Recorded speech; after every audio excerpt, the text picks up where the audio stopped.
Desde Arequipa, Ciudad Blanca, transmite desde la Universidad Nacional de San Agustín de Arequipa, 980 AM.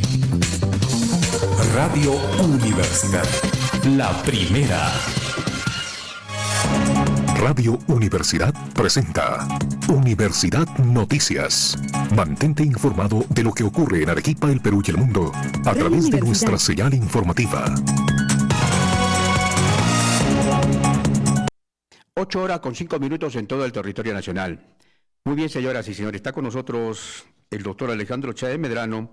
Él es decano del Colegio de Economistas del Perú, Consejo Regional de Arequipa, y también decano de la macrorregión sur del país, ¿no? Elegido últimamente a nivel nacional. ¿Qué tal, doctor? ¿Cómo está usted? Buenos días. Muy buenos días, Antonio, y gracias por la invitación a TV UNSA y Radio Universidad.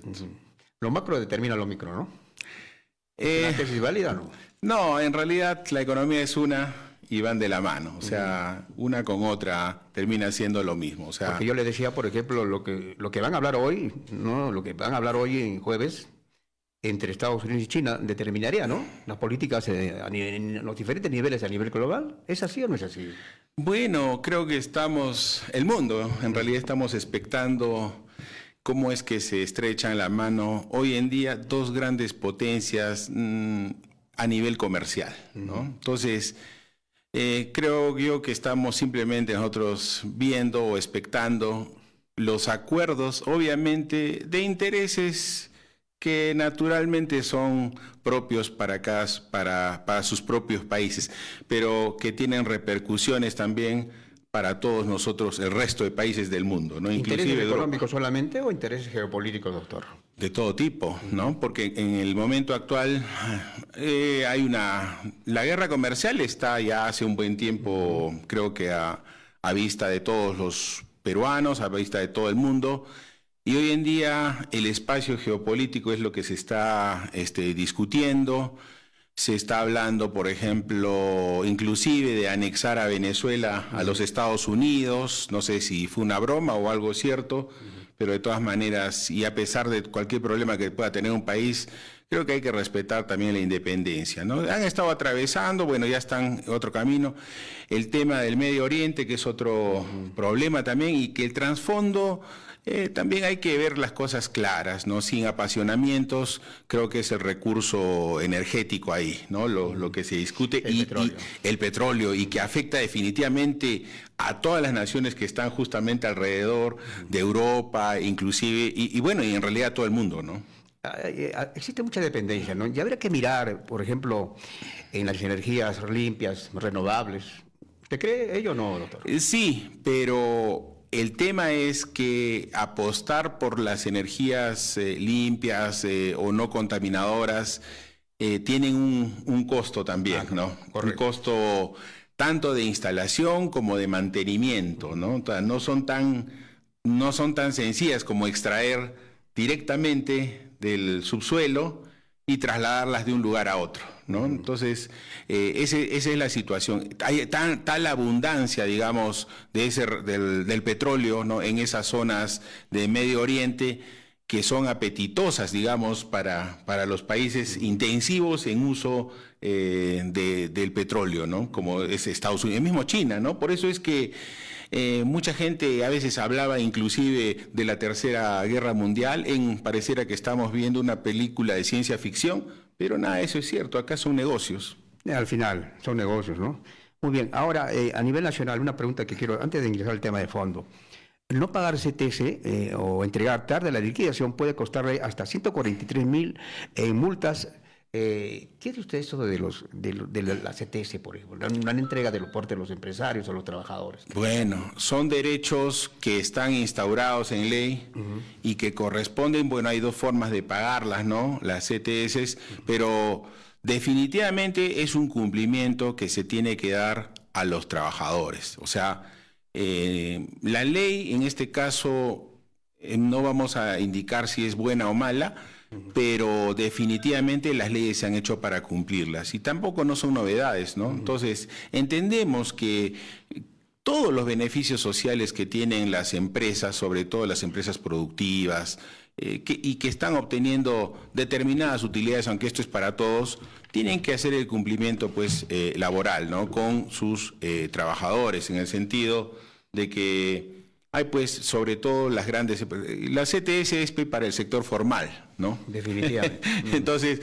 quienes no les interesa nada de la CTS sería más bien los informales, que no solamente no pagan eso, no pagan nada, ¿no? ¿Cuántos son? ¿Cuántos informales hay en el Perú? ¿Hay una data sobre ello? Sí, bueno, se estaba hablando de ya antes de la pandemia, de un 70%.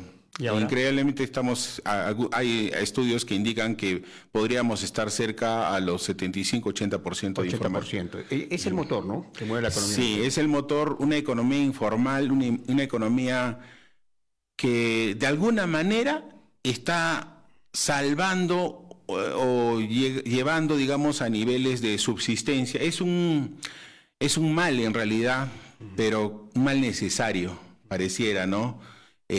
Pero que definitivamente aquel que es dependiente, sobre todo, no le favorece en nada. Muy bien. Ahora, a nivel de Arequipa, yo lo quiero felicitar por este trabajo tan importante, por ejemplo, Arequipa 2025, estructura social, pobreza y entorno macroeconómico. Es un trabajo muy importante, con muchos datos, con muchos números. La ciencia, pues, ¿no?, es exacta. Sí. ¿Cuál es el espíritu de este trabajo, doctor Alejandro? Bueno, la semana pasada se dio un reporte a nivel de Perú, de datos fríos de lo que es la pobreza monetaria, y que muchos peruanos lo hemos recibido, ¿no? De mi parte, como economista, también recibí, pero hay que relacionar estas variables y sobre todo porque una cosa es a nivel nacional, que definitivamente es importante, y lo que personalmente quise hacer era un poco concentrarme en los datos de Arequipa.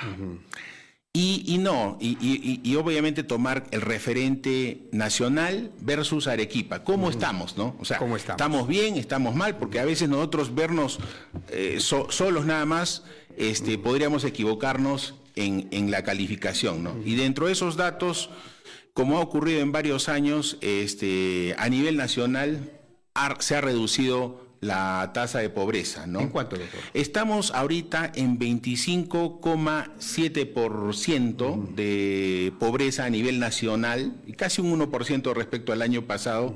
Pero mire usted, esto es alentador por un lado, pero no tan alentador, porque en el año prepandémico, que fue 2019, o sea, justo un año antes de la pandemia, la tasa de pobreza había estado ubicada en 20%. Después nosotros después de la pandemia, hemos llegado a alcanzar una tasa de pobreza del 29%, o sea, casi ya un tercio del Perú en situación de pobreza.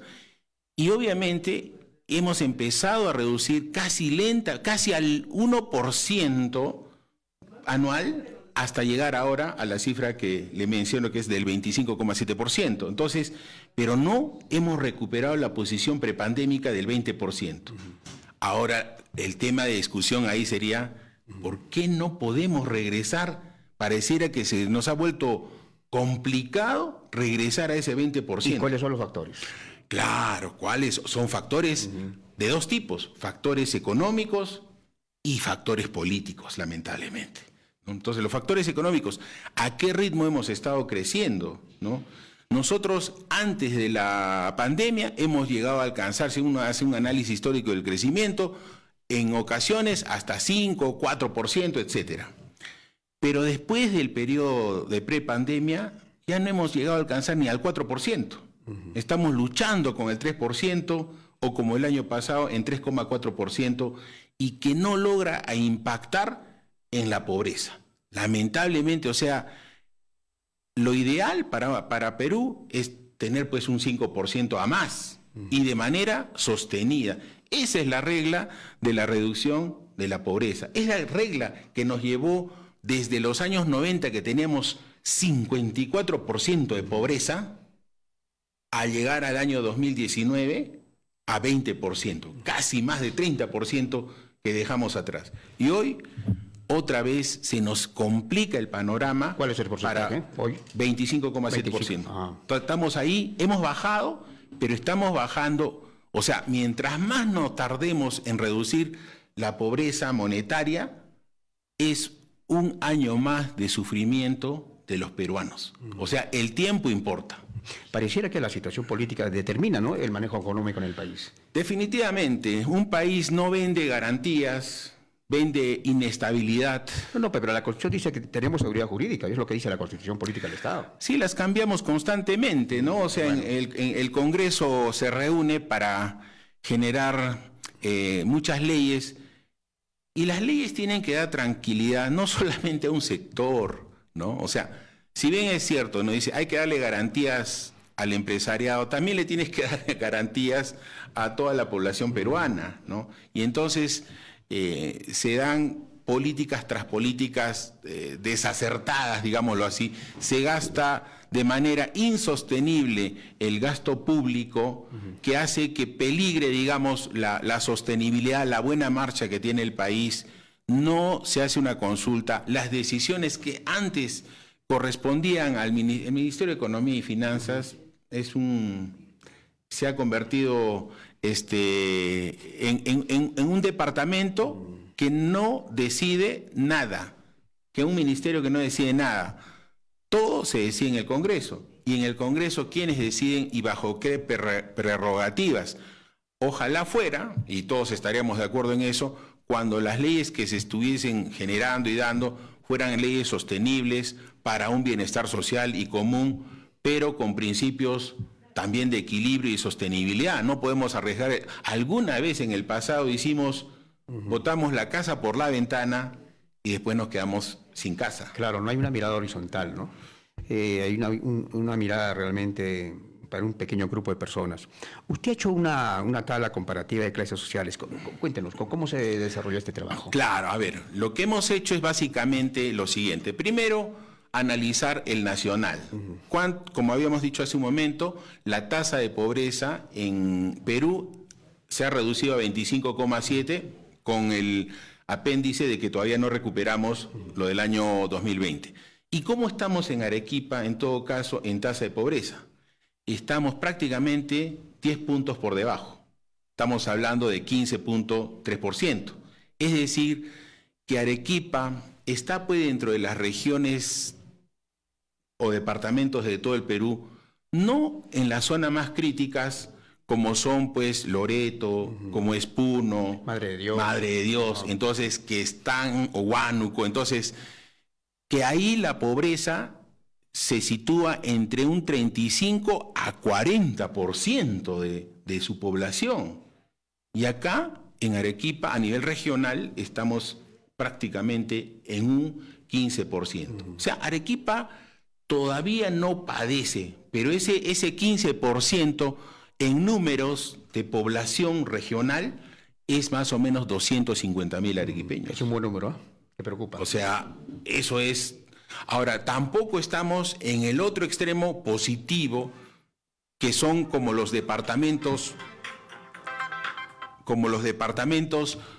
llámese Puerto Madre de Dios, Ica y Moquegua, que son los tres departamentos que prácticamente la pobreza es bastante reducida, pero las razones justamente de estos tres departamentos que he mencionado son particulares y las razones son distintas. Por ejemplo, ¿por qué? Ica, como todos sabemos, la tasa de empleo es prácticamente nula, ¿no? Porque obviamente se ha dedicado a la agroexportación. Así es, a la agroexportación. Entonces, que creo que es la forma más sana de resolver un problema de pobreza. Creo que ese es un buen ejemplo para trabajar. Moquegua está centrada en la minería, sí, básicamente. Y eso hace que también por eso le decía, es una razón distinta, ¿no? Otro sector productivo. Pero lo que me llama la atención es Puerto Maldonado, ¿no? Claro.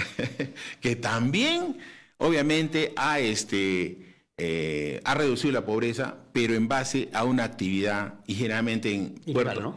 Ilegal. Todo lo que es la informalidad ha reducido la ilegalidad en el sector maderero, en el sector minero, entonces, con impactos que pueden ser socialmente positivos, pero sostenible y ambientalmente negativos. En la parte final, ¿qué tenemos que hacer en Arequipa para mejorar económicamente? Yo creo que en Arequipa tenemos como hemos mencionado en este pequeño estudio, una baja tasa de pobreza. Y mire usted, comparativamente, el año pasado fue un año un tanto triste. ¿Por qué? Porque todo el Perú también redujo la tasa de pobreza en el año 2024, el informe de 2024. Y Arequipa fue una de las regiones que se incrementó la pobreza 1%. Sintomático, Sí, fuimos en contra de toda la marcha de las regiones, ¿no? Por, obviamente, posiciones que a veces ocurren bastante particulares en nuestra región. Y este año, como ya se han dado las cifras, no ha ocurrido. Hemos reducido la tasa de pobreza, pero todavía nos falta mejorar mucho más. O sea, no nos podemos conformar con ser un departamento, una región que tiene bajo nivel de pobreza, pero hay que realizar eso, ¿no? ¿Y cuáles son los motores, pues, para reducir, no solamente en Arequipa, sino a nivel nacional? El crecimiento económico, definitivamente. Pero no basta el crecimiento económico, cuando ese crecimiento económico, si solo creciera nada más, no es que automáticamente se van a arreglar los problemas de la pobreza. Hay el otro problema, que es el problema distributivo, que es el problema de políticas sociales, ¿no? El incremento del empleo, la productividad, sobre todo, mire usted, Antonio, que no hemos hablado de la pobreza, pero hay un sector que se llama el sector vulnerable, que es el que está por encima de la línea de pobreza, pero con el riesgo mínimo de pasar a pobreza. Y a nivel nacional le voy indicando que estamos en 32,8%, casi la tercera parte del Perú está un paso a entrar a esa pobreza que le he dicho que era 25,7%, ¿no? Entonces, y acá en Arequipa es lo mismo. En Arequipa la pobreza es baja y la vulnerabilidad comparada también con el nacional está por debajo. Pero igual es riesgoso, es peligroso. Muchos arequipeños no serán pobres, pero están con el riesgo de ser pobres. Entonces, ¿qué se necesita de una región? La promoción. Obviamente, la producción no va a crecer por sí sola. ¿Y cuál es la labor de los gobiernos subnacionales? Hablamos del gobierno regional, los gobiernos locales. ¿Tienen mucho por supuesto, no solamente está en hacer buenos parques y embellecer la ciudad, que es una parte. ¿Generar industria? Generar industria, generar turismo. Nosotros, Arequipa, no explotamos el sector turismo. Simplemente nos hemos quedado con lo que la naturaleza o la historia nos ha dado, y cuánto más sobre eso le hemos aumentado de valor agregado. Nosotros vamos a zonas que no tenemos las riquezas históricas y naturales que tenemos nosotros, y no hemos puesto un proyecto más, un proyecto emblemático que sea atractivo para el sector, por ejemplo, para el turismo nacional o internacional, que se pueda visitar. Y para esto también creo que hay un papel importante que cumple la academia, ¿no? Las universidades. ¿Lo están haciendo o no lo están haciendo, doctor? Lamentablemente, y ocurre el divorcio, que son básicamente entre lo que es empresa, entre lo que es un gobierno local, regional, y lo que es universidad. Están divorciados. Cada quien está por su lado, ¿no? Y acá no vamos a... La responsabilidad en realidad es de las tres partes que hemos mencionado. Compartida, ¿no? Por ejemplo, las universidades... En general, todas las universidades realizan investigaciones que son dignas de elogio, pero habría que ver el impacto que tienen en nuestra región. ¿Cuántas de todas las investigaciones se han implementado o han resuelto realmente un problema? ¿O cuántas de esas han sido tomadas por un gobierno local o regional? Y probablemente yo prácticamente pienso que casi ninguna, sinceramente, y de eso entonces quiere decir que estamos investigando lo que no requiere, obviamente, nuestra región, ¿no? Entonces, y los gobiernos locales no tienen ideas propiamente para poder salir adelante, pero justamente no siempre tiene que hacer, ¿no? O sea, hoy en día inclusive se ha sacado este año una nueva ley que obviamente para hacer inversiones, en la cual prácticamente los economistas ya no van a hacer estudios de mercado y las obras se van a hacer casi directamente a nivel ingenieril. Y nosotros le está quitando facultades, ¿no? Por supuesto. Y eso está, pero bien terrible, porque tenemos el riesgo a nivel nacional de ¿qué cosa? de caer en proyectos que sean, ¿no? O sea, a ver, ¿cuál es el problema? Le voy a dar un ejemplo pequeñísimo, ¿no? El problema de la educación, ¿qué es? Tener más colegios. Y hacemos colegios. ¿Cuál es Entonces, y no es así, ¿no? El problema de la educación o de la no asistencia o la no escolaridad no es que tú pones el colegio, metes fierro, cemento y ya los alumnos vienen como abejas. O sea, eso no es así, porque detrás de eso hay un problema de otro tipo más trascendental. Alimentación. Por supuesto. Es que es integral, pues integral. Entonces no puedes quitar, no sé, a veces estas leyes, no sé cómo, bajo qué principios, tú tienes que hacer un estudio de mercado, tienes que ver la problemática de fondo. No decimos que el colegio no va a servir, pero va a ser el complemento para que se dé. Entonces, ese tipo de reformas hacemos, pero para atrás. Estamos mal en nos eso. hace avanzar, ¿no? Una sociedad sin educación. Y sin educación no te genera oportunidades, Muy hace bien. que el cerebro no funcione. Definitivamente. Doctor, le agradecemos realmente de la gentileza. Esta es la primera parte, volveremos la próxima semana por la segunda parte. Muchas gracias. Muchas gracias, Antonio. Muchas gracias a TV UNSA y Radio Universidad. Muy gentil el doctor Alejandro Chaé Medrano, decano del Colegio de Economistas del Perú, Consejo Regional de Arequipa. Vamos a ir a la pausa, señoras y señores. Volvemos. Radio Universidad presentó Universidad Noticias. Seguiremos trabajando para mantenerte informado.